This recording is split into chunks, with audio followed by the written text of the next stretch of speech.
Eles estavam a cerca de 2 metros e ela ainda me diz que vamos resolver as coisas e eu concordo. Ela disse: vou te atingir onde mais te dói. Eu disse não, pois sim. Eu disse não, sim, vamos resolver isso. Ela se aproxima. Consegui ver de relance que um passou assim. Você vai se ferrar, peguem ele. Senhora, me ajude. Me ajudem. Ela jogou gasolina e imediatamente ateou fogo. Quando eu a vejo, ela está pegando fogo. Quis correr. Não me aproximo, me seguram. Alguém me segurou. Ela se debatia, gritava para o meu neto ajudá-la. Quando eu corri, ainda tentei ajudá-la. O homem jogou gasolina nos meus olhos e senti um empurrão. Eu já não conseguia mais enxergar. Praticamente eu esfregava os olhos, mas eu ouvia os gritos dela. Ela dizia: me ajuda, mamãe, Brian, me ajuda. Margarita Cesenha foi atacada por 7 pessoas que eram familiares dela. E o motivo das constantes brigas era a disputa por uma propriedade. Na frente da mãe e dos filhos, jogaram gasolina nela e atearam fogo, causando queimaduras em 90% do corpo. Hoje, a mãe dela continua firme com a esperança de que o caso de Margarita não fique impune e que finalmente possam prender os responsáveis. Eu sou Andréa Martins Cervantes, mãe de Margarita Cesenha Martins. Estou aqui porque há 3 anos minha filha foi queimada por 7 pessoas. Minha filha era uma pessoa muito alegre e vivia pelos filhos, trabalhava para eles, deixou 3 crianças. Essas pessoas tinham raiva da minha filha, sempre que a viam, a agrediam e diziam que ela era muito metida. Ou seja, onde quer que a vissem, falavam mal dela. Essas pessoas, uma delas é minha irmã. Esta é Maria da Cruz Martins Cervantes e suas filhas, que são Nathalie, Karen, Sarai, Nádia e Primitivo. Eu morava no estado do México e quando veio a pandemia, eu peguei Covid. Então, fiquei com uma tosse muito forte que não passava de jeito nenhum. Então, eu fui para Cuautla, Morelos, visitar minha família e eles me viam doente. Então, uma das minhas sobrinhas, Maria Conceição, me disse: tia, eu vejo que a senhora está doente. Por que a senhora não vem morar em Cuautla? Talvez essa tosse passe. Aqui em Cuautla o clima é bem quentinho. Então, na verdade, eu já estava muito doente e conversei com minha filha sobre isso. Minha filha me disse: sim, mamãe, vamos para lá, eu arrumo um trabalho e talvez você melhore. Então, decidi ir com minha filha e com as 3 crianças. Meu nome é Daniela Cesenha Martins, sou irmã de Margarita Cesenha, ela era minha única irmã.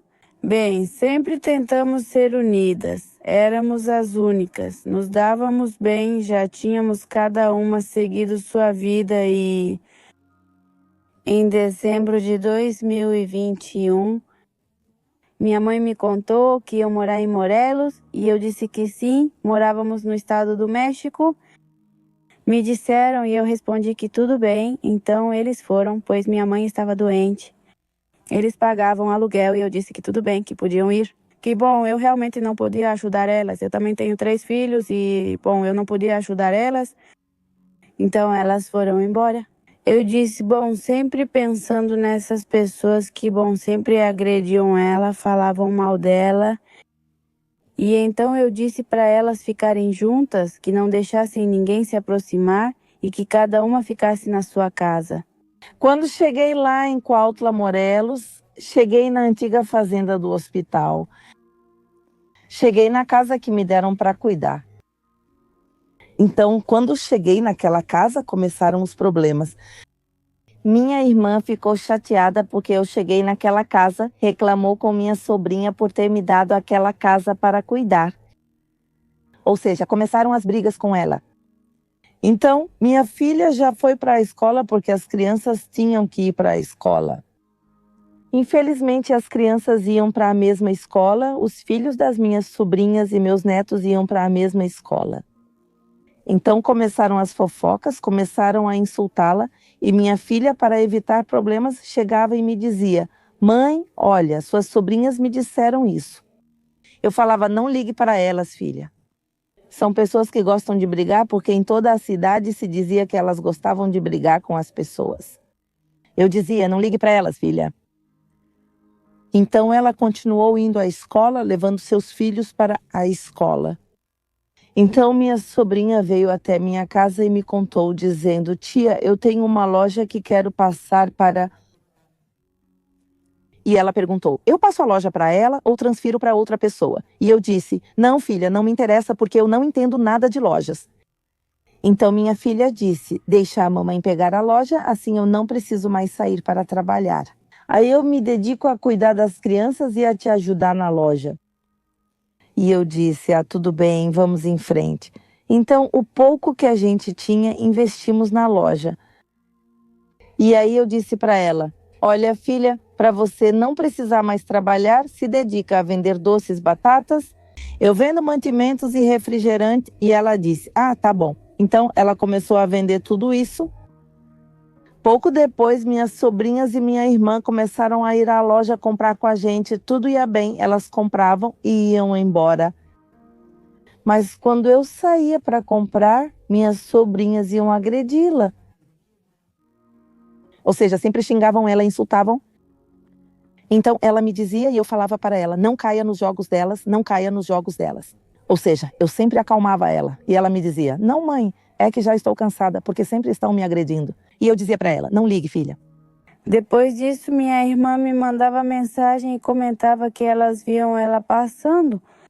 Sempre se referiam às mulheres como cadelas, ou seja, com outras palavras, e sempre tentavam insultar as pessoas.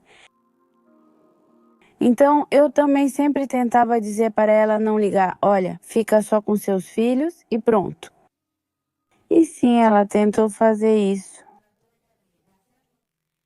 E então, em maio, operaram minha filha. Avisei minha mãe e minha irmã que ela ia ser operada.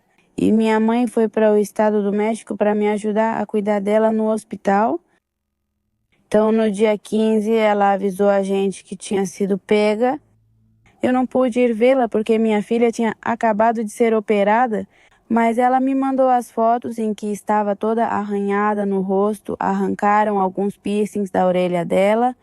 Tento falar com ela e pergunto: o que houve, Margarida? Ela responde: mamãe, me bateram. Eu pergunto: quem te bateu? Ela diz: me bateram. Ela diz: sua irmã me bateu, a Karen me bateu, a Natália me bateu. E os maridos delas, Primitivo e Leobardo, e as duas meninas, Sarai e Dulce, ela diz. Eu perguntei: como te bateram? O que aconteceu? Eu disse o que aconteceu e ela me mandou fotos onde está toda cheia de sangue e o cabelo dela cortaram com facões e ela me disse: é que me bateram, mamãe, já estou muito mal. Então eu disse para ela: sabe de uma coisa? Eu vou para Cuautla agora mesmo. E eu ainda disse para ela: vai para a delegacia assim mesmo, ensanguentada, machucada, vai imediatamente para a delegacia e conta o que aconteceu. Por que te bateram? Perguntei. Mas por quê?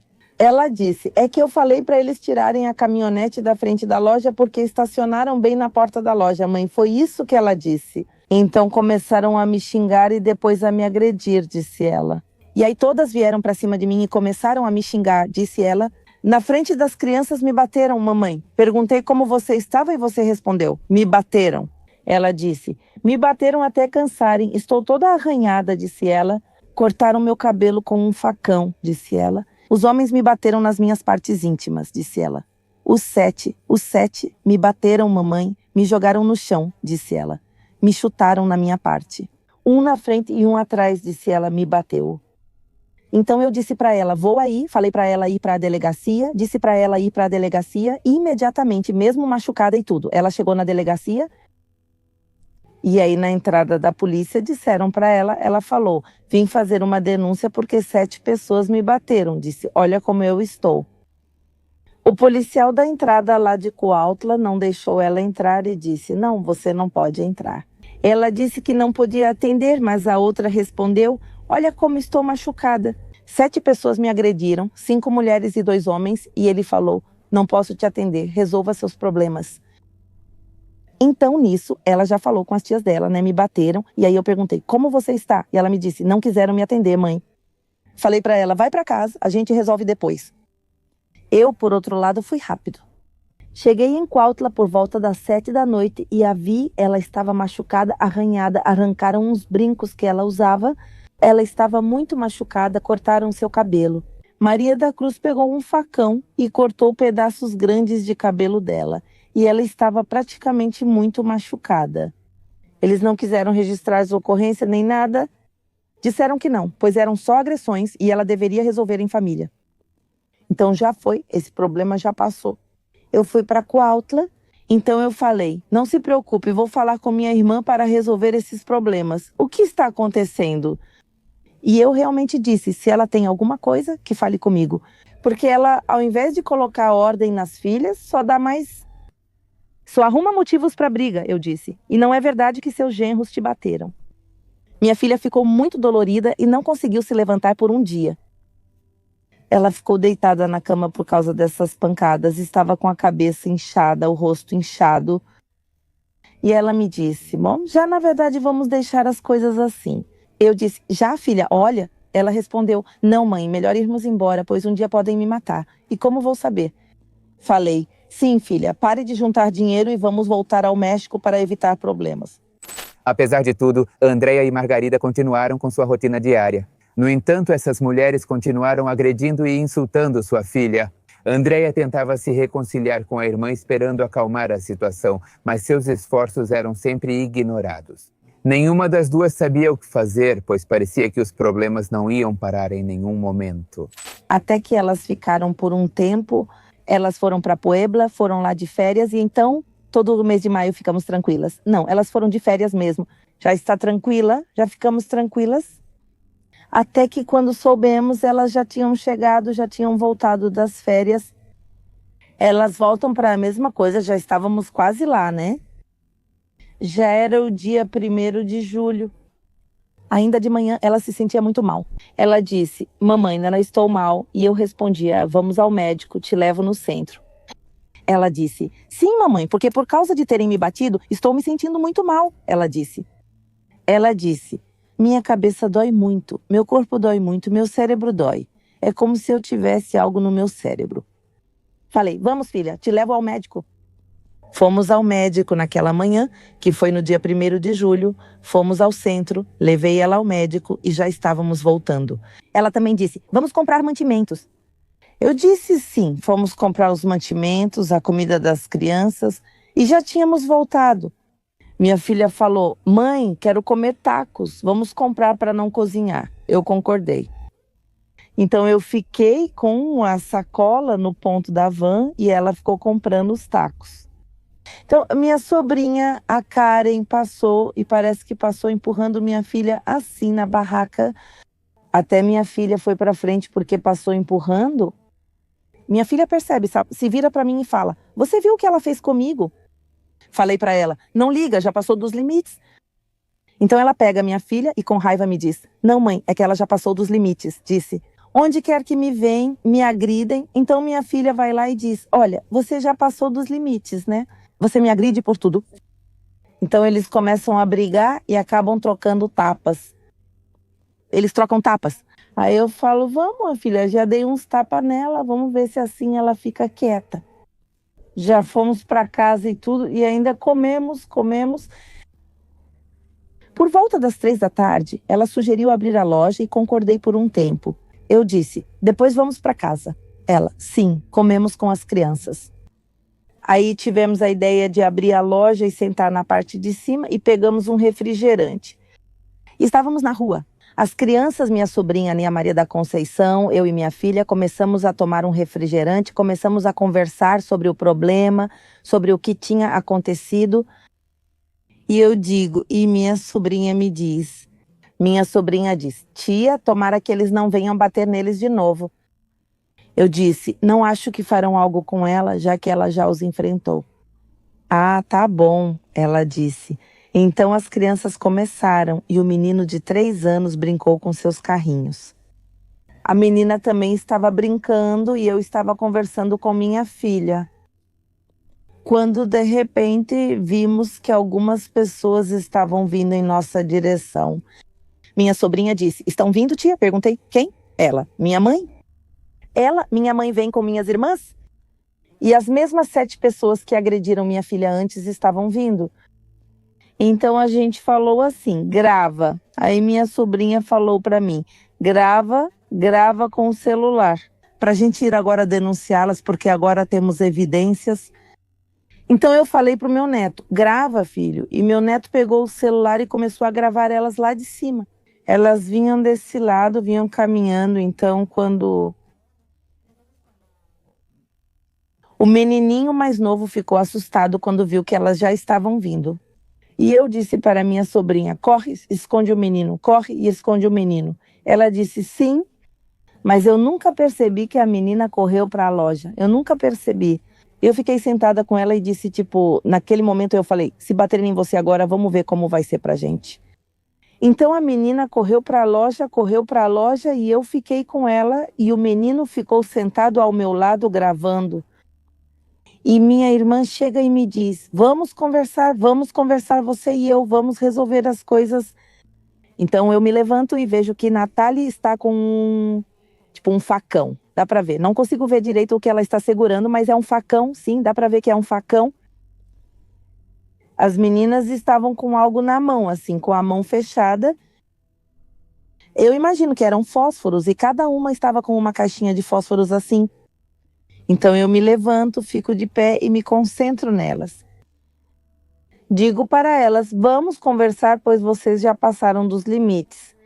Digo a todas, se agredir minha filha, só peço que não se aproxime, pois as crianças estão aqui. Eu digo, vamos resolver isso entre nós. Minha irmã concorda, mas aviso, sim, mas não chegue perto. Então, quando minha filha estava lá, o que ela faz? Pega uma cadeira e meio que jogou a cadeira e o menino continuava gravando. Então eu pego e aí... Mas quando eu vejo que as mesmas 7 pessoas já estão vindo na nossa direção, o que eu faço? Ela fica sentada com o menino e eu digo para o meu neto, assim, grava, ele fica com a mãe dele e eu me levanto. A cerca de 2 metros da loja, levanto e grito para minha irmã, não se aproxime. Digo, não se aproxime, vamos conversar, só eu e você. E ela fala, não, sim, vamos resolver isso. Ou seja, ela chegou falando comigo, tipo, numa boa. Então chegam as 7 pessoas e as 7 começam meio que a se afastar, né? Se afastar. E eu então estou assim, tipo, se chegam por aqui ou chegam por ali, eu me concentro nelas, aquelas vinham caminhando. Eu me concentro nelas em... Depois disso, não olhei mais para minha filha, nem para meu neto. Eu disse, não, ele está gravando, e eu tipo assim, não, então vem, né, conversamos sobre as coisas e começamos ali a conversar. Então, quando eu percebi que elas continuavam se aproximando de mim, elas chegavam cada vez mais perto. Aí elas chegam a uns 2 metros de mim, e ela também me disse que vamos resolver as coisas, e eu digo, sim, vamos resolver. Ela diz, vou te atingir no seu ponto fraco. Eu peguei e disse para ela, não, pois é. Eu disse, não, sim, vamos resolver isso. Ela se aproxima. Eu consegui ver de relance que uma passou assim. Você vai se ferrar! Você vai se ferrar! Peguem ele! Senhora, me ajude. Me ajudem! Ela jogou gasolina e imediatamente ateou fogo. Quando eu a vejo, ela está pegando fogo. Quis correr. Quando me aproximo, me seguram. Alguém me segurou? Ela estava se debatendo. Ela gritava para o meu neto ajudá-la. Quando eu corri, ainda quis ajudá-la. O homem jogou gasolina nos meus olhos. E senti um empurrão. Eu já não conseguia mais enxergar. Praticamente eu esfregava os olhos, mas eu ouvia os gritos dela. Ela dizia: "Me ajuda, mamãe, Brian, me ajuda." Então, com a gasolina, ele começou a me jogar. E elas gritavam: "Queima ela, queima ela." O que eu fiz? Quando vi que minha filha saiu correndo pegando fogo, ela correu em chamas e uma vizinha a alcançou e jogou um balde de água nela. Eu pensei: pronto, ela já apagou o fogo. O homem foi até o meu neto, jogou gasolina nele e o incendiou.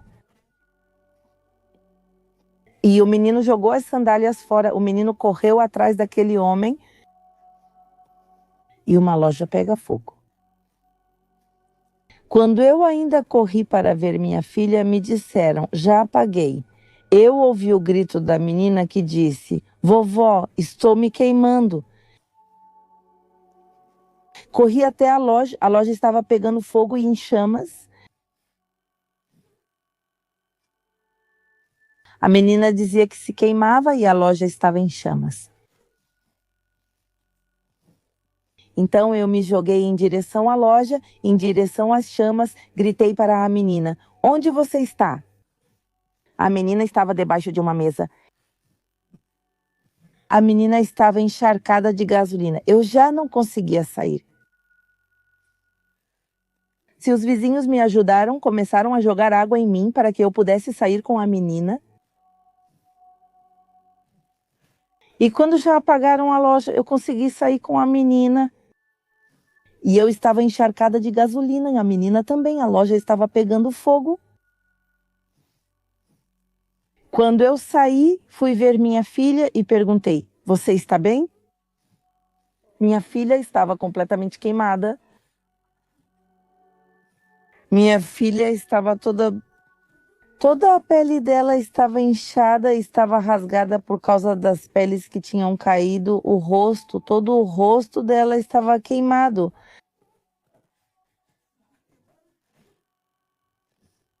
E ainda falei para ela, ela me disse: "Já estou indo, mamãe, cuida dos meus filhos." Disse para eu ir embora para não procurá-los mais. Ela disse: "Já me machucaram onde mais doía e mesmo assim eu corri e segui aquelas pessoas." E aquelas pessoas gritavam para mim: "Te acertei onde mais dói." E riam alto, zombavam de mim. A única coisa que eu fiz foi cobri-la com um lençol e já chamamos a ambulância, mas a ambulância nunca chegou. Chamaram as viaturas para os vizinhos. E aí chegaram umas 4 viaturas e meu neto continuou gravando como a loja estava pegando fogo. E as viaturas chegaram e disseram para o meu neto parar de gravar. Ele falou: "Pare de gravar, já chega, que mais de provas você quer?" Então os vizinhos disseram: "Está sendo gravado para ter as provas."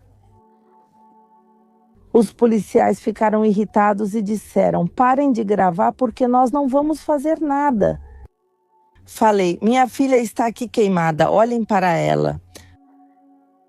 E me disseram: "Não, vamos chamar uma ambulância depois de 2 horas."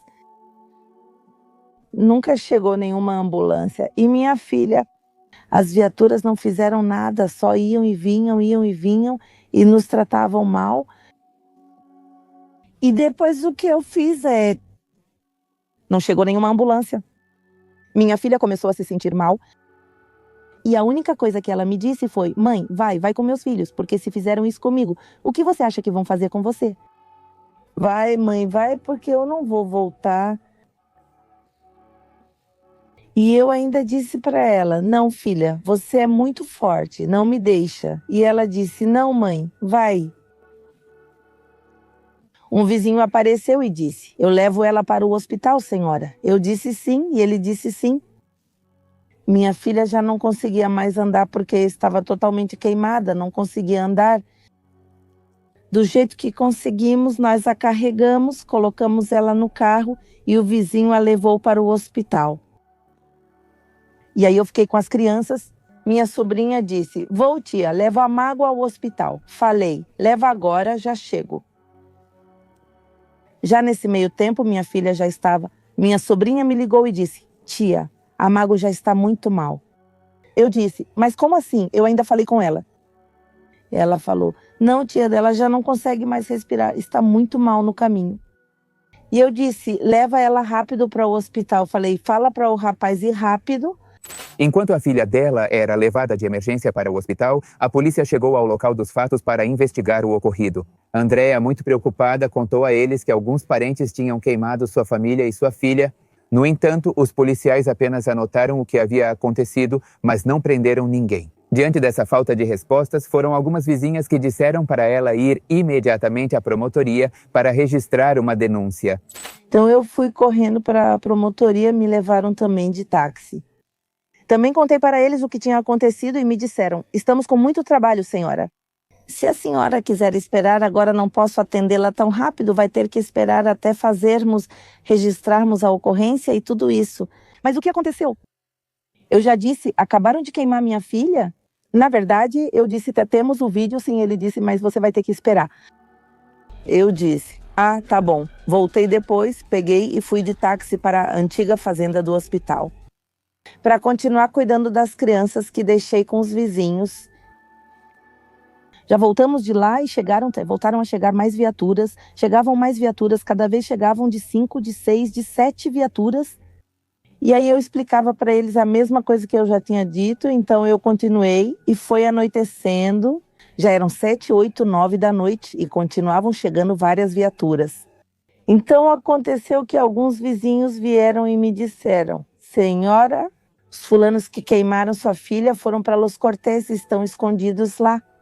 Eu fui e disse para o pessoal das viaturas: me levem. E eles disseram: não podemos fazer nada, porque não temos provas.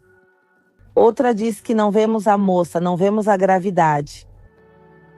E eu digo: mas tem um vídeo? Eu digo: tem um vídeo. Então minha sobrinha me diz: tia, eu conheço um jornalista que pode subir o vídeo.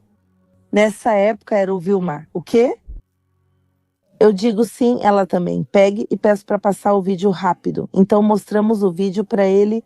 Ele compartilhou esse vídeo em todas as redes sociais.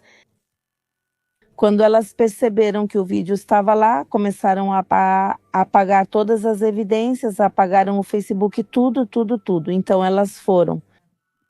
Avisei o pessoal das viaturas, mas elas se esconderam em Los Cortés. Um taxista me levou para Los Cortés, liguei para as policiais que estavam lá e elas estavam lá. Então eu disse para ela, quando cheguei lá, eu cheguei com umas 7 viaturas. Cheguei na casa de Leobardo e eu disse: aqui estão, essa é a casa. Elas estão escondidas aí. Aquelas mulheres estavam escondidas. E até chegaram a espiar e disseram: não abra, porque vão nos levar para a cadeia. E eu disse: prendam-nas porque queimaram minha filha. E o policial cruzou os braços e me disse: não, senhora, não vou prendê-las. E eu perguntei: mas por que não? Se essas pessoas estão aí, queimaram minha filha, aqui está o vídeo, aqui eu tenho as 7 pessoas que queimaram minha filha. E a polícia só me dizia: não, senhora, olha, vamos te explicar as coisas. Você tem que ir denunciar, tem que fazer uma queixa, explicar o que aconteceu e aí depois a gente toma providências. Mas não podemos fazer nada. E eu digo: mas aqui está onde minha filha sofre. Não, diz, não podemos. Chegaram mais viaturas, o problema é que todo Los Cortés ficou lotado, vieram mais de 20. Eram 10 da noite e eu estava parada. Com aquelas pessoas presas, e as viaturas chegavam e não as detinham. Só diziam: preciso de uma ordem e não tenho nenhuma. Perguntei: o que acontecerá com essas pessoas? Ela disse: bem, você precisa fazer a denúncia. Vá até a promotoria e quando já tiver o boletim, que me mandem a ordem para que eu possa detê-las. Eu disse: e enquanto isso elas vão fugir? Então me deixaram lá até as 10 da noite, depois as viaturas começaram a ir. O que eu fiz foi pegar a última van, porque a última van de lá era às 10 da noite. Entrei na van sem dinheiro, cheirando a gasolina, e falei para o motorista: me leva, moço. Falei para ele, só me deixa ali, eu subo o morro. E ele disse: sim, senhora, eu subi todo o morro. Às 11 da noite, as viaturas ainda estavam lá e eu disse para eles: me ajudem, queimaram minha filha, ela está hospitalizada e meus filhos estão assustados, me ajudem. Digo: não tenho nenhum dinheiro, todo o dinheiro queimou. Eu disse: olha como eu estou toda molhada de gasolina. E a única coisa que me disseram foi: não, senhora, não podemos fazer nada. Já foi fazer a denúncia? Eu disse: já fui. E me disseram que não, que porque tinham muito trabalho, que era para eu esperar. Aí eu perguntei: até quando? Nisso, minha sobrinha me liga e diz: tia, preciso que você venha, porque vão entubar a Mago. E eu pergunto: como assim vão entubar ela? Ela disse: vão entubar, tia, ela está grave. Eu te pego e ainda peguei uma viatura e pedi: por favor, me leve, os assassinos estão lá. Digo: minha filha, ela está muito grave e disseram que vão entubá-la. E ela me disse: não, não podemos detê-los. Sabendo que as patrulhas viram que estavam em Los Cortés, lá estavam escondidas. Eu a peguei e então deixei as crianças sob cuidado de alguém e fui para o hospital. Minha prima, Maria Concepción, me ligou e disse que tinham incendiado a loja, que minha irmã tinha sido queimada. Eu perguntei o que tinha acontecido e ela me disse: não, é que vieram todos e a queimaram. Aí eu me assustei e falei: me avisa. Ou seja, o que acontecesse, senão eu iria embora, agora mesmo arrumo alguém para me levar. Já depois de 1 hora, ela me avisou para eu ir embora, porque iam entubar ela. E sim, eu perguntei naquele momento, mas tipo, o que aconteceu, Concha? Por que vão entubar ela? O que aconteceu? Na primeira ligação, ela me disse que não era tão grave, e quando falou que iam entubar ela, eu perguntei: mas por quê? Me conta aí o que aconteceu. E ela me disse: não, sim, na verdade, sim, queimaram ela, foi muito feio, por volta das 10 da noite. Aí meu marido foi quem me levou para Morelos, chegamos lá à meia-noite, mas eu já não pude vê-la. Meu pai já estava lá e minha mãe chegou também. E aí eu tentei ficar com ela. Só no dia seguinte que tivemos uma resposta dos médicos e eles só nos disseram que ela estava muito grave, que ia ser entubada e que a gente levasse para ela uns panos, umas pomadas e conseguimos para ela, levamos para ela. E eu tentei ficar com ela naquela semana em que ela esteve no hospital de Cuautla. E então sempre o diagnóstico foi que, bem, eram queimaduras de 2º e 3º grau em 85 ou 90% do corpo. E então que não havia muita probabilidade. Eu voltei. Vizinhos sugeriram: façam a denúncia pela internet para receberem atenção. Então eu fui lá e fiz a denúncia pela internet. No dia seguinte, eu só precisava me apresentar. Me disseram: amanhã você tem que vir às 8 da manhã para assinar, para que sua denúncia possa prosseguir. Eu fui direto para o hospital. E então, aí me disseram: pode ir, você vai assinar, você denunciou. Cheguei à promotoria, mostrei o vídeo para eles, expliquei o que tinha acontecido e ainda assim me disseram: e por que você não veio ontem? E eu disse: eu vim, falei, e mostrei o vídeo para eles e vim com cheiro de gasolina. Eu estava cheirando a gasolina. Eu disse: e vocês me disseram que tinham muito trabalho e que fazendo pela internet já estava feita a denúncia e já podiam prendê-los. Ela disse: aqui não tenho nada, e denuncia novamente. Eu disse para eles, eu disse sim, eu disse: vou denunciar, eu disse. Mas eu preciso que agora os médicos estão me dizendo para você ir agora para que tirem fotos da minha filha, porque vão entubá-la. Para que veja, digo, minha filha ainda pode falar e pode denunciá-los. Digo, antes de entubarem ela, por favor, vão antes de entubarem minha filha, pois minha filha quer denunciá-los. Ele falou: senhora, temos trabalho. Eu digo: então o que eu faço? E ele me diz: não, bem, é que... E assim como dizem vulgarmente, me disseram, ele disse: aqui só vão te obedecer até que sua filha morra.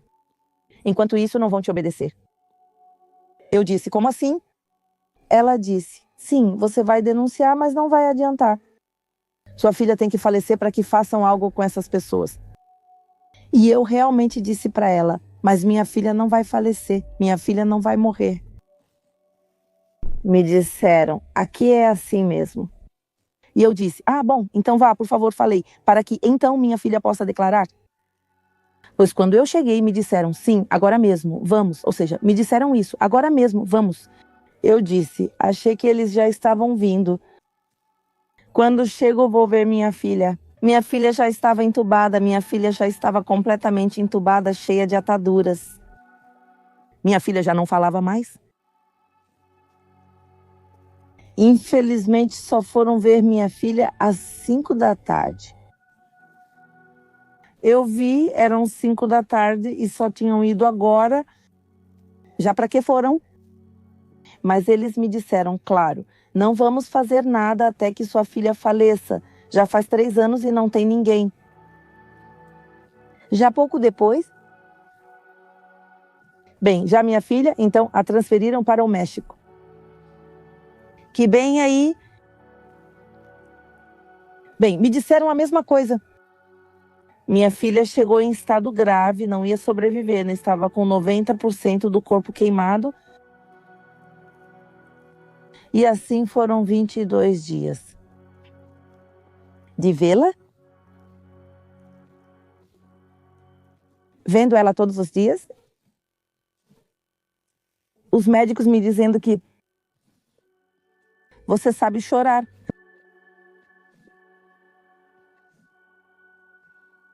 Eu só piorava. Eu conversava com ela e pedia para não me deixar. Então eu dizia: força, filha, não me deixe. O que faço com seus 3 filhos? Ela só balançava a cabeça, me dizendo que não ia me deixar. Que bem, ela não estava bem? Ela passou por cirurgias, perdia muito sangue, era, bem, muito ruim ver todo mundo correndo para trazer mais sangue para ela, porque ela estava perdendo muito sangue nessas cirurgias. E colocavam pele de cadáver para cobrir as queimaduras dela. E então chegou o momento em que me disseram para levar lâminas, porque iam tirar o couro cabeludo dela para poder colocar essa pele nas queimaduras. Quando cheguei com as lâminas, me disseram que já não eram necessárias, e eu perguntei: mas por quê? Não, disseram, pois ela estava rejeitando toda a pele que estava se desfazendo. Ela não aceitava mais nada. E então eu disse para eles: olha, não sei, quer dizer, nós queríamos fazer o que fosse pela minha irmã. E eu disse: eu ou minha mãe doamos pele para ela? Meu pai não pode, porque é diabético, tem problemas nos rins, mas minha mãe e eu doamos a pele para ela. E me disseram que não, que isso não podia ser feito. E eu disse: me tirem de onde for, mas ajudem ela. E me disseram que não. Que íamos esperar a pele se refazer para depois tirar de novo e fazer o enxerto, e chegou no dia 22 de julho. Não fui porque minha filha ia se formar no fundamental e a levei ao centro para comprar o vestido. E quem foi meu pai, como sempre. Meu pai não aceitava o que ocorria e dizia: está tudo bem, minha filha está bem. Só isso, ele foi embora. Ele chegou à noite onde estávamos ficando e me disse: filha, temos que ir ver sua irmã. Eles querem falar com todos nós. E eu perguntei: o que aconteceu? Ela me disse: não sei, filha, mas vamos lá. E eu disse: sim. No dia seguinte eu fui e os médicos falaram comigo e disseram: olha, sua irmã não está aceitando nada. Nenhum medicamento faz efeito nela. Me disseram que ela já tomou 4 doses e comentaram que cada dose custava 150 mil pesos e não estava funcionando. Já nada fazia efeito na minha irmã. Então, no domingo, dia 24, chamaram minha mãe, meu pai e eu para irmos até lá. E 2 médicos conversaram conosco e nos disseram que já não havia mais nada a fazer. Ela já estava com febre de mais de 40 graus, estava toda coberta de gelo. E nos disseram apenas para nos despedirmos dela e esperar por um milagre, porque na verdade eles nos disseram: recomendamos que vocês já procurem onde vão velar o corpo dela, o que vocês vão fazer. Então eu chorei o dia inteiro esperando que o milagre acontecesse. E ele não aconteceu. Às 10 da noite me ligaram dizendo que minha irmã já tinha falecido. Quando me deram a notícia foi que minha filha tinha falecido. E para todos os jornalistas, o Ministério Público falou comigo e eu realmente disse para eles: já faleceu. Agora vão me ouvir, agora sim, já faleceu. O que vem agora? Não, senhora, nos desculpe, é que sabe como é. Eu digo, pois ela já faleceu, agora vão lá e prendam eles. Já faz 3 anos. E não teve nenhum. De 7 não tem nenhum. Os filhos dela ficaram sós. Ele só tem a mim. Como eu sou o pai dela, Ele morreu de tristeza. Ele disse que, bem, a filha dele estava sozinha e que ele queria ir com a filha dele. E 1 ano depois que levantaram a cruz da minha irmã, meu pai faleceu, morreu de tristeza. E a única coisa que ele realmente me disse foi que lutássemos para que fosse feita justiça pela filha dele, que então pedíssemos às autoridades para que eles os prendessem. E então é só isso que queremos para minha irmã, que haja justiça, porque ela deixou 3 filhos, ela morava com minha mãe, então sempre estavam juntas. E é só isso que pedimos, porque tem as fotos, há provas de que foram eles, e queremos que eles sejam presos. É só isso que estamos pedindo. A senhora Andréia enfrentava a dor pela perda da filha e do marido e, mesmo assim, teve que encontrar forças para seguir em frente. Ela ficou sozinha, responsável pelos netos que, confusos e tristes, sentiam falta da mãe e perguntavam por ela o tempo todo. Além disso, a senhora ficava frustrada, pois a promotoria não respondia sobre o caso e ninguém havia sido preso. eu tive que voltar para o México por causa do medo. Depois, quando minha filha faleceu recentemente, fui à promotoria novamente. Me disseram, não, vamos colocar proteção para a senhora. Recebi 5 meses de proteção, com policial presente diariamente na minha casa. Chegou no momento em que eu adoeci, fui operada. Vim para ser operada, mas disse, o policial está na minha casa cuidando dos meus 3 filhos. À noite, bem no meio da cirurgia, me avisam. O policial foi embora, o Ministério Público não vai mais te ajudar, não vai mais colocar nenhum policial bem no meio da cirurgia. Eu ligo para a doutora e digo, doutora, por favor, deixe o policial enquanto eu saio do hospital. Ela não me respondeu. Precisei sair, fui operada e às 8 da manhã já estava fora. Eu implorando ao médico para me deixar sair, porque eu precisava ir ver meus 3 pequenos que estavam sozinhos. Assim, operada, eu saí, nem esperei ele me dizer se eu estava bem, se tinha saído bem da cirurgia. Eu fui assim ver meus filhos, porque eles estavam praticamente sozinhos. Ela disse, por isso agora As policiais não fazem nada. Estou muito irritada, sempre me enrolam e não acontece nada. Disseram, não, mas quando eu morrer, eles vão te dar atenção. já se passaram 3 anos e não aconteceu nada. As crianças, graças a Deus, estão bem. Eles também fizeram terapia. Eles estão bem. É só que às vezes...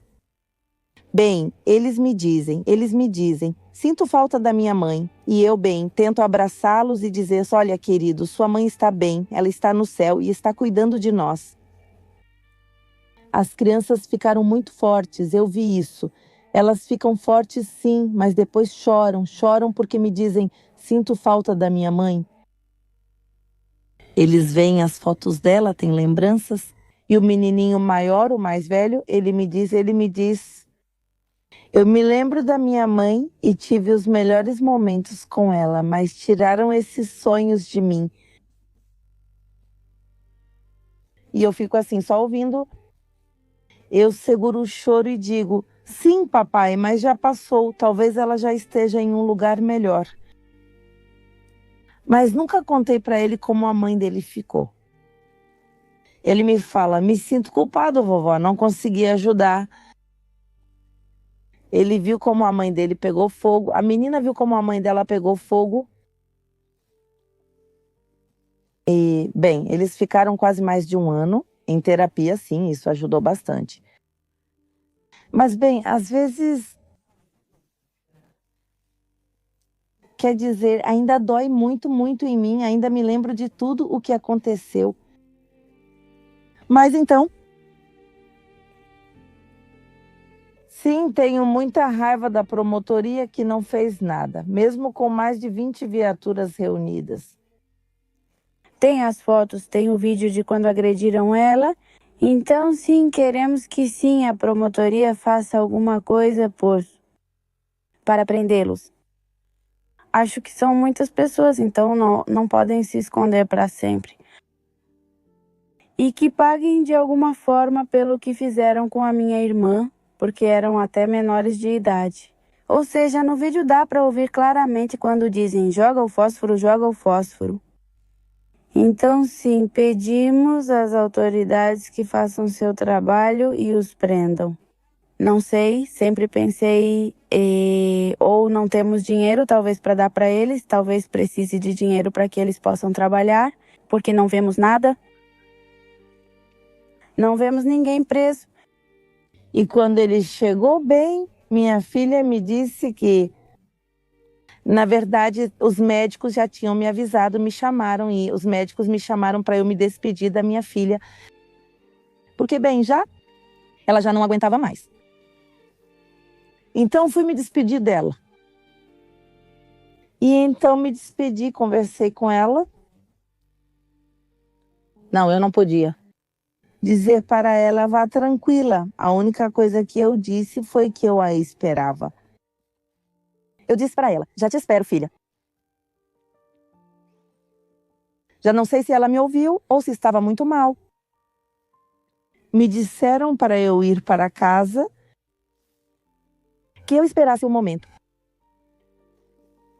Não contei às crianças o que aconteceria. Quando chega a noite, eram 10 horas da noite quando minha filha me dá a notícia. Eu fiquei completamente fora de mim. Eu comecei a gritar como uma louca. Conseguiram me controlar depois de um tempo. O corpo da minha filha chegou. Eu disse para ela, eu te esperava, mas não desse jeito. Não, desse jeito. Bem, não sei se fui corajosa por causa das crianças, porque o bebê estava me seguindo. A menina... Então, a única coisa é que sim, eles ficaram comigo e me disseram, seja corajosa. Porque só você é o que as crianças têm. E bem, embora tenha doído na alma, e ainda dói, fui corajosa. Talvez eles não tenham visto, mas... Velei a minha filha. Nós a enterramos. Era só isso que eu queria dizer. Porque minha mentalidade era ir embora e morrer de tristeza. Já não ligava mais para nada. E cheguei a Cuautla de novo. Comecei a gritar, a olhar as coisas dela, que nunca mais ia vê-la.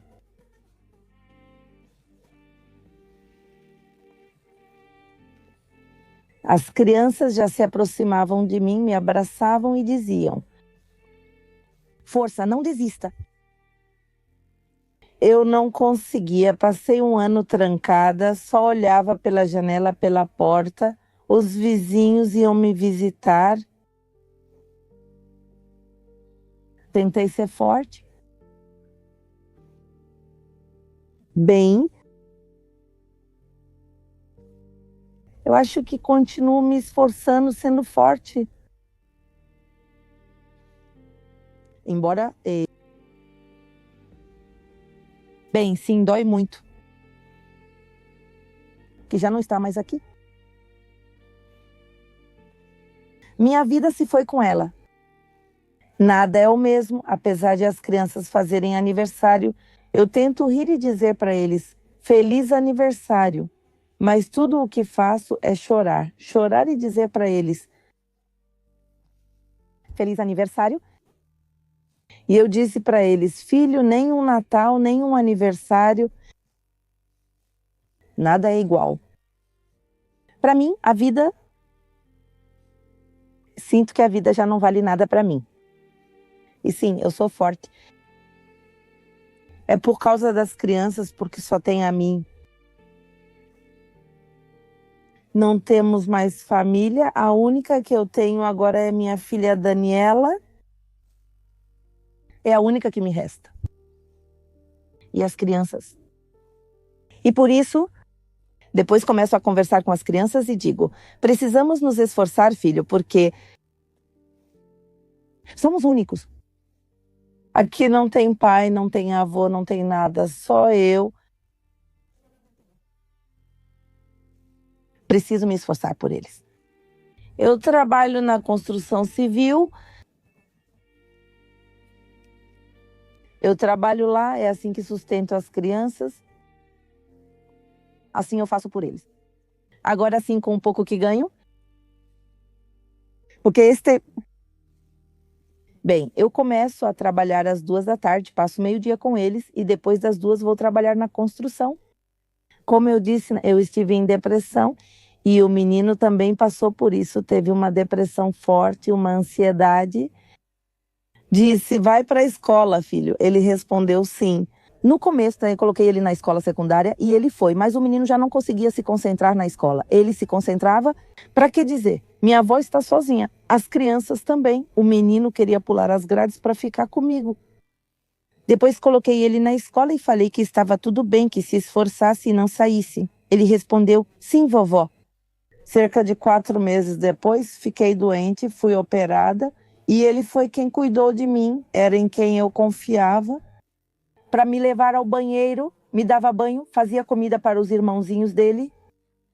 Ele perdeu a escola. Tinha 17 anos e fará 18 em fevereiro.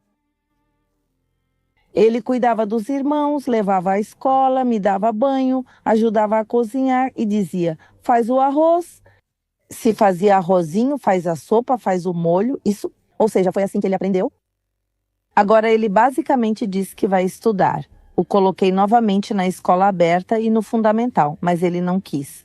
Ele me disse, não, vó, vou começar a trabalhar e agora trabalha comigo. Nós trabalhamos na construção civil e assim sustentamos as crianças. Eles sabem, o menino que tem 6 anos, naquela época tinha 3 anos, o menino sabe. O menino, quando vê as fotos dessas pessoas, ele diz, esses são os que mataram minha mamãe. E ele sabe, ele diz, queimaram a mamãe. Ou seja, as crianças sabem de tudo, a menina também. A menina já me diz, eu vi tudo, porque depois, conversando assim, a gente esconde algumas coisas dela. E a menina me conta e diz, eu vi tudo. Eu vi quando queimaram minha mãe e a menina também fez terapia. E ela me conta, eu vi. Ou seja, os 3 sabem o que aconteceu e sim dói neles e eu tento desviá-los. Quando eles começam a me contar coisas sobre a mãe deles, eu digo, vamos preparar algo para comer ou o que vocês querem comer hoje? Ou seja, eu os desvio. Ou seja, quando eles começam a me contar, veja só isso, ou o mais velho também, o menininho mais velho é quem me conta. E com ele eu choro, ou seja, com ele sim eu choro. Ele fala, não chore, vovó, pois ela não voltará. Ou seja, é como se ele fosse mais forte. Eu digo, sim, filhinho, não choro mais. Ele responde, vamos tomar um sorvete? Ou, o que você quer comer? Ou vamos fazer isso? Sim, filho, e tentamos desviar tudo isso, mas eles sabem Nunca neguei essas coisas para eles, porque eles gravaram tudo isso. Eles sabem, o menino sabe, na verdade, o bebê sabe. E ele vê fotos, e quando pega meu celular, vê as fotos dessas pessoas e me diz: esses mataram a mamãe. Eu digo: sim, meu amor, são eles. E ele fica com raiva, ele fica muito bravo e me diz, quando eu os vir, diz: eu vou bater neles, diz, mas eles sabem de tudo. Já se passaram 3 anos desde o ocorrido e mesmo com ordem de prisão para essas 7 pessoas, ainda não se sabe o paradeiro delas, a incerteza continua. Você percebeu nesta entrevista, ainda está presente e todo o silêncio em torno do caso é uma dor muito difícil de suportar. Mesmo assim, tanto a senhora quanto Daniela continuam firmes e não vão descansar até conseguir justiça por Margarita, a justiça que ela merece. Quando minha filha morreu, naquela tarde, o Ministério Público me ligou e disse que eu tinha que ir lá para revisar alguns detalhes do processo. Então, o que eu fiz foi que, depois de enterrar minha filha no dia seguinte, fui direto ao Ministério Público. Cheguei às 9 da noite em Cuautla, Morelos, e fui com os pequenos ao Ministério Público. Me deixaram lá até às 3 da manhã. Recomecei a relatar o que ocorreu com minha filha e disseram que ainda faltavam detalhes. Ficamos lá até 3 da manhã e repeti a mesma coisa. E me disseram que quem me atendeu foi a professora Fabiola Bentazo. Fabiola Bentazo foi ela quem me atendeu. Ela pegou meu depoimento e me disse que ia procurá-los e que ela me garantia que, ela disse, eu te garanto que eu vou pegá-los. Ela disse: entendo sua dor e sei que você enterrou sua filha ontem. Eu mesma vou, disse ela a este. Então, para pegá-los. Então, segundo eles, naquele dia foram para Puebla, porque de lá é Primitivo. O que jogou o líquido na minha filha, ele é de lá de Puebla. Segundo eles, foram para esse lugar, foram procurá-los. E aí, naquele momento, me disseram que como eu estava com os pequenos, eu corria perigo, né? Então, ele me disse que ia colocar policiais para mim. Então, eu fiquei lá até as 3 da manhã com ela. E aí, ela me mandou para casa e tudo. As viaturas me levaram e o policial ficou lá, garantindo nossa segurança 24 horas. O policial ficaria conosco e não havia perigo. Então, depois, mais ou menos 8 dias depois que tudo isso aconteceu, nos colocaram em uma viatura. Minha sobrinha me disse: tia, vai vir uma viatura buscar a gente. E eu perguntei: para onde? Ela disse: vão nos levar para a delegacia, temos que ir para voltar. É para ver o negócio do processo. Eu disse: tudo bem, está certo. Então, nesse momento, a viatura chegou para nos buscar e nos levou. Então, já estávamos a caminho quando vi que desviamos para Yautepec e eu com medo, pensando que íamos ver o que ia acontecer, né? E ele disse: não sei. Então, ficamos com medo, porque perguntei para onde nos levavam. Ele disse que não sabia, então perguntei ao policial: moço, para onde vamos? Ele disse: não falaram para vocês? Eu falei: não, é que eu tô perguntando porque deixei meus filhos, os 3 pequenos, em casa e eu não sei para onde a gente vai. Ele disse: não se preocupe, vamos lá ver sua pasta, que faltam alguns detalhes. Eu falei: tá bom. E nos levaram até a Promotoria de Feminicídios de Cuernavaca. Chegamos lá e pronto. Então, mas nesse momento, naquela hora, tipo 1 da tarde, eu tinha que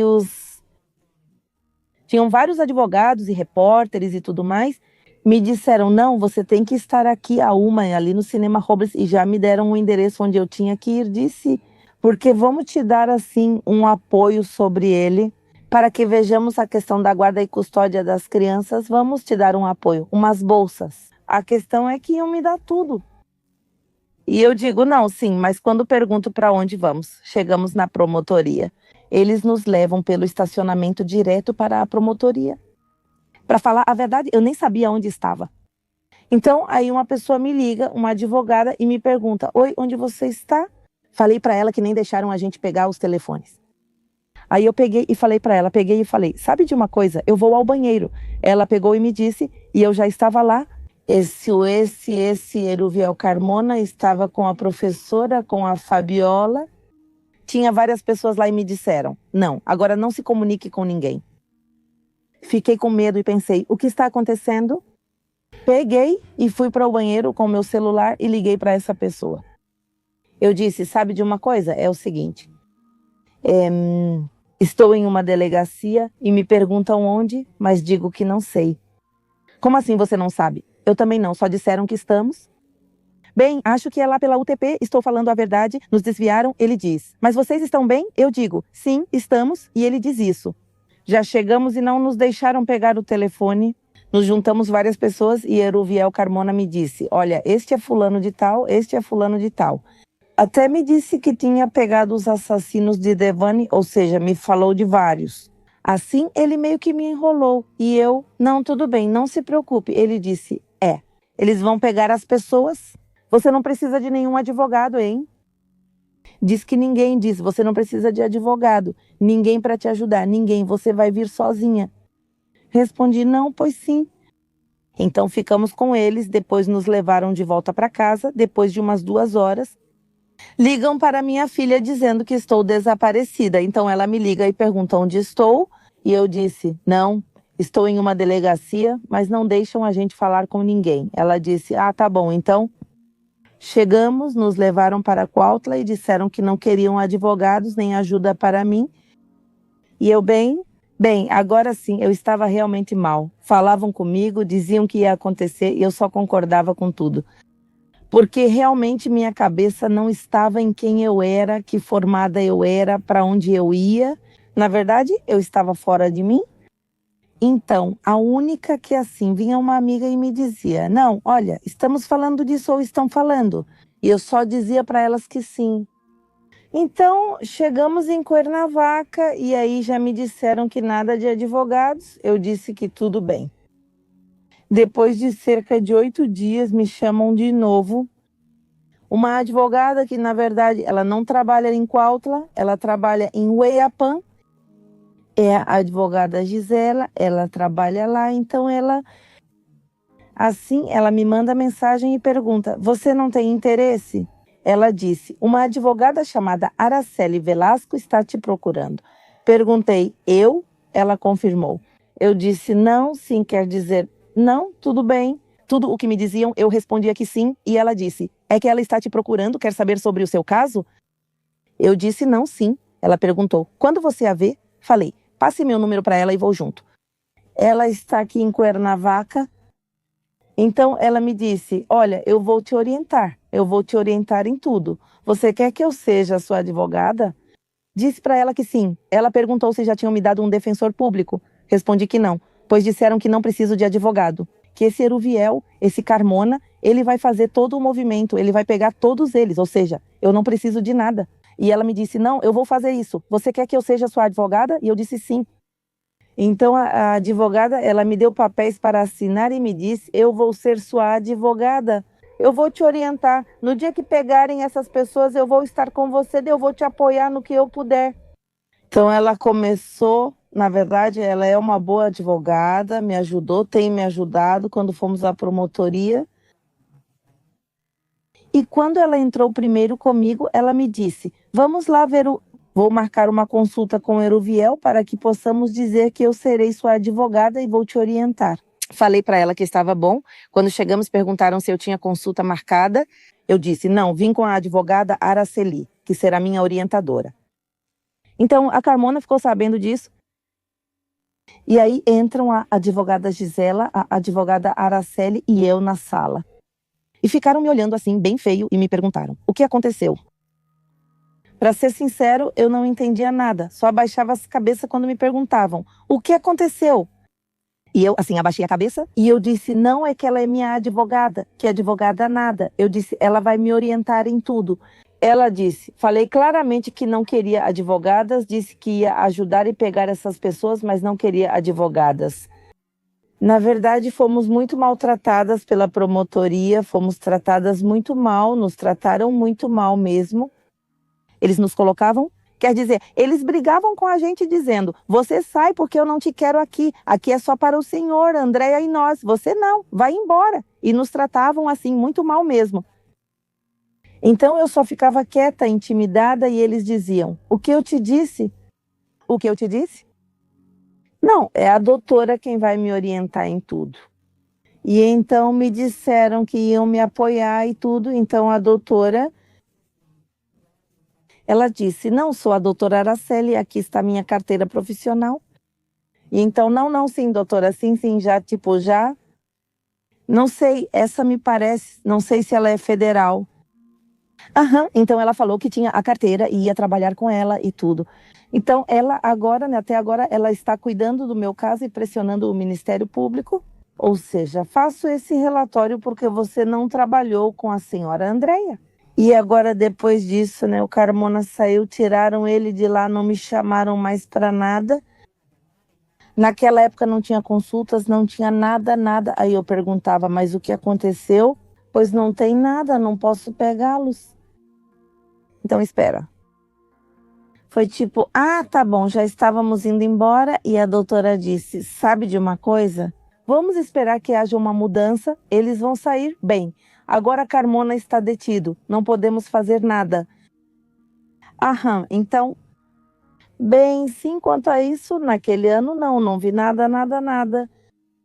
Nunca nos chamaram para a promotoria nem nada, então a doutora começou a correr atrás e realmente sim, já fomos. Mas mesmo assim, na promotoria me dizem que eu não devo falar com repórteres, agora que já entrou o novo promotor. Ele me diz: "Sabe, vamos trabalhar."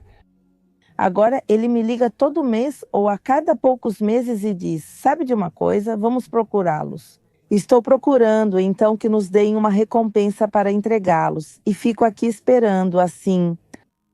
Então, uma recompensa, sabe? Vi a fulana, né? Ela já chegou. Quer dizer, pô, se me dizem: "Ah, não, sim." E a doutora realmente pressiona eles, né? Sabe fazer o quê? Bem, já quero que comecem a trabalhar, já faz 3 anos. Sim, a doutora Araceli está trabalhando. Inclusive, eu nem tenho um advogado que me ajude com a guarda e custódia das crianças. Porque quando isso aconteceu, todos os repórteres, pessoas que eu nem sabia quem eram, me ligavam. "Não, olha, não se preocupe com as despesas." Porque, na verdade, quando isso aconteceu, minha filha tinha ido comprar mantimentos para mim. A gente comia o que tinha da loja, só isso, íamos revezando, então estávamos sem dinheiro. Então, graças ao povo, na verdade, o povo me dizia: "Não se preocupe, vá, aqui estão 100 pesos." Tinha vizinhas que me diziam: "Toma o leite, olha, trouxe fruta para as crianças, olha, venham comer." Ou seja, houve apoio ali. Sim, me apoiaram. E quando vinham as despesas, que minha filha estava internada, eu não podia trabalhar, eu tinha que cuidar das crianças. Minha filha assumiu cuidar da irmã e disse: "Você cuida das crianças, eu cuido dela." Então eu ficava assim. Com a repórter foi igual. Ela perguntou: "Você tem um extrato bancário?" E eu disse: "Sim, tenho meu cartão." Ela disse: "Me dê sim, eles nos ajudaram." E comecei a mandar para ela: "Sabe, filha, olha, para você ir ver sua irmã, e agora isso, no funeral dela." E aí foi pago desse dinheiro, daí foi pago, todas as despesas foram dali. E então a doutora me perguntou: "Você não tem um advogado para isso? Vai ficar com a guarda das crianças?" E eu disse: "Não, bem." Eu disse para ele: "É que eu não sei nada disso." E ele me disse: "Você precisa ter um advogado." Fomos juntos, ela me acompanhou e disseram: "Não tem advogado, espere." Ou seja, sempre fui maltratada, sempre fui maltratada. Por isso, quando a doutora me dizia: "Vamos ver esse advogado, vamos à promotoria, vamos aqui, vamos ali", eu realmente dizia para a doutora: "Doutora, eu não quero saber de nada disso." Ela disse que eu precisava ter guarda e custódia e me acompanhou. Não tinha advogada, marcavam a data para mim depois de 3 a 4 meses e eu perguntava: "Mas para que isso, doutora?" E ela me disse: "É para você ter a guarda e custódia. Para que te deem ajuda, te deem uma bolsa para os meninos, porque quando ela faleceu, todo mundo dizia: 'Não, você vai ter bolsa e ajuda, os meninos não vão sentir falta de nada.' As crianças não têm nada, as crianças não têm bolsa, não têm nada." Eu tenho sustentado eles há 3 anos, sou eu quem contribui. A advogada dela seguiu no caso, mas a promotoria permanece igual. E embora assegurem que estão realizando investigações, a realidade mostra exatamente o contrário. E diante da falta de resposta, a advogada sugere trazer a imprensa para fazer uma exposição pública. Já se passou tempo demais. E tudo o que a senhora deseja é que o inquérito avance e que pelo menos prendam nem que seja uma das 7 pessoas responsáveis. Mas você já sabe como funciona. Eu até tenho medo. Quando eu vou ver minha mãe tem 100 anos e eu vou vê-la, eu tenho medo de ir. O menino mais velho sempre insiste, vou com você, vovó. Eu digo para ficar, mas ele responde que vai porque podem te fazer algo. Ou seja, a gente vai com medo. Eu desço uma quadra antes do terminal e pego uma van e eu desvio o caminho deles por medo. Minha mãe tem 100 anos. Eu falo, mas mãe, preciso te ver. Pelo menos uma vez por mês levo as crianças comigo. Sim, minha mãe sabe o que minha irmã fez. E ela me diz, mãe, até minha mãe me diz, filha, eu vou morrer e não tem nenhum na cadeia, eu não vou vê-la, só vou quando eles estiverem na cadeia. Eu digo, não, mãe, isso dói e eu digo, você não sabe como eu odeio sua filha, mãe. Você não sabe como eu a odeio. Mas para que serve tanto ódio? Eu digo, não, mãe, fica tranquila, vai, algum dia elas vão pagar, mas depois eu digo, mãe, eu tenho medo de vir te ver. E se minha mãe vive só? Minha mãe tem 100 anos e mora sozinha em uma casa, meu irmão mora na casa dele. Ela está sempre sozinha. Ela, como pode, faz sua comida, tem 100 anos. Eu digo, mamãe, você está melhor do que eu, mamãe. Ela está sozinha, ela faz sua comidinha e tudo. Eu vou vê-la uma vez por mês, porque, bem, também digo para ela, mamãe, não dá para mim, mãe. No dia que eu venho te ver, vou comer feijão a semana toda, porque tudo o que eu guardei é para vir te ver. Mas eu tenho medo porque a gente fica lá à noite com ela. E se aquelas pessoas aparecerem e a polícia só me fala, é só me dar um telefonema, mas é mentira, eles não vão. Então eu digo não. E a doutora, eu já falei para ela, não, doutora, eu não quero ajuda, eu não quero bolsas. E ela diz, e as crianças? Eu digo sim, o que eu quero é que trabalhem, no meu caso, que a polícia trabalhe, que comece a trabalhar. Digo que conheci a doutora porque ela disse que trabalharia comigo. Na verdade, estou procurando por ela. Ela disse, me interessa o seu caso e eu vou trabalhar nele. Ela tinha 7 casos e disse, dos 7 casos que eu tinha, só falta você. Porque eu já peguei todos, já estou indo para Cuernavaca, para Cuautla, porque ela disse que já pegou as pessoas, disse, com você que são 7, não consigo. E eu disse, pois é, doutora, olha, eu realmente não sei, porque quando eram ameaças, de verdade eram ameaças. Porque quando minha filha começava a conversar com elas ou se encontravam, a gente não fazia nada com elas. Porque elas diziam pra gente, não, é que eu trabalho com fulano de tal, lá infelizmente tem a criminalidade. Quer dizer, tipo, você bate, então me dá tanto e aí eu vou lá e bato. Assim estávamos ameaçadas. Tipo, se você bate, eu tinha que pagar 20 mil pesos. Vieram me extorquir assim, se você bater na Karen ou na Nathalie, você paga 20 mil, porque esse é o meu território. Por isso, após as ameaças, minha filha e eu não podíamos dar para elas. Porque eu te digo, eu sei, até brigava com minha filha, é que filha, se a gente bater nelas, vamos ter que pagar 20 mil pesos. E de onde eu vou tirar 20 mil? Não, sim, mãe. E era assim que elas nos ameaçavam, se você pagar assim. E infelizmente, bem, a criminalidade está mesmo contra a gente. Por isso, eu te digo, às vezes sinto que se pagarem para... Bem, agora sim, para a polícia de Cuautla, porque ao não detê-las vendo, eu fui até a polícia quando elas estavam lá trancadas. E elas choravam pedindo para não abrirem a porta, sabendo que podiam sim. Eu disse para elas, vejam o vídeo, como queimaram minha filha. Eles apenas olhavam para elas pela janela e diziam, não posso fazer nada. Não posso fazer nada. Sim, eu a vi, só que, na verdade, o Ministério Público só isso me disse quando a doutora me falou e entregaram a pasta dela, eu realmente não sabia de nada. eu disse para ela não. E se não viu a pasta, eu falo não, digo, na verdade, eu não vi. Então a doutora foi até a promotoria e disse: preciso ver a pasta porque a senhora vai receber uma cópia da pasta. E então a doutora disse: não, falou, não posso dar a pasta para a senhora, né? Ela perguntou por quê, pois vê várias pessoas levando pasta na bolsa, enquanto eu sempre vou sem nada. Me perguntaram por que não trago minha pasta. Respondi que não tenho. Disseram que não tenho pasta? Confirmei que não. Contei para a doutora, por que eu não tenho uma pasta como aquelas senhoras? Ela disse: você não viu? E eu disse: não. E então, quando ela pediu, me permita ver a pasta, a doutora da promotoria disse: eu vou te mostrar a pasta, mas só o que a senhora declarou, disse ela. Fotos a senhora não pode ver.